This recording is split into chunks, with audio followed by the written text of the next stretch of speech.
Well, as I indicated when I had the opportunity to speak to the students, that my colleague, the Honourable Monique Smith, from the member from North Bay, she put the book on my desk in the legislature. So I had the opportunity to read the book. And then she explained about the launch.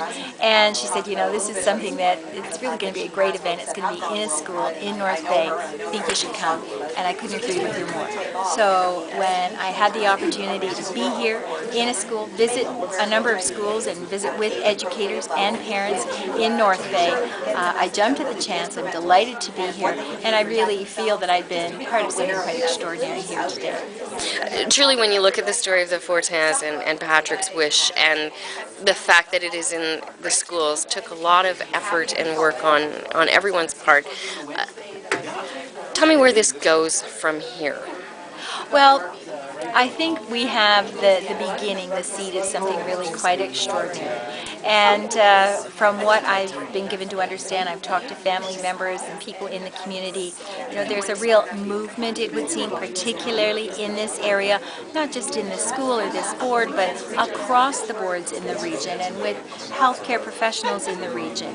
And with the Patrick initiative and you know, the Patrick4Life initiative, there's a real eagerness to support this initiative. So I think that it can only grow from this. And looking at that, you know, earlier in the year you did have the sex ed, you pulled it, it was very controversial. Do you go back to the drawing board and look at what Patrick4Life has managed to do and try and introduce it in that manner?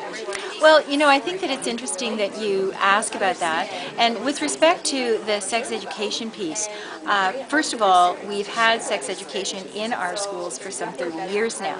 But what we had put out in draft and then in January as a completed document was an updated version of our sex education. Actually, it was the physical and health education program.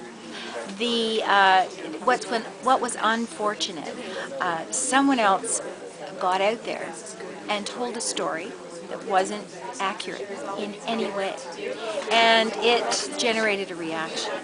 So what the Premier has decided is that we're going to pull that sex ed part of the physical and health education curriculum, and we're going to look for a better way to engage parents about the new curriculum.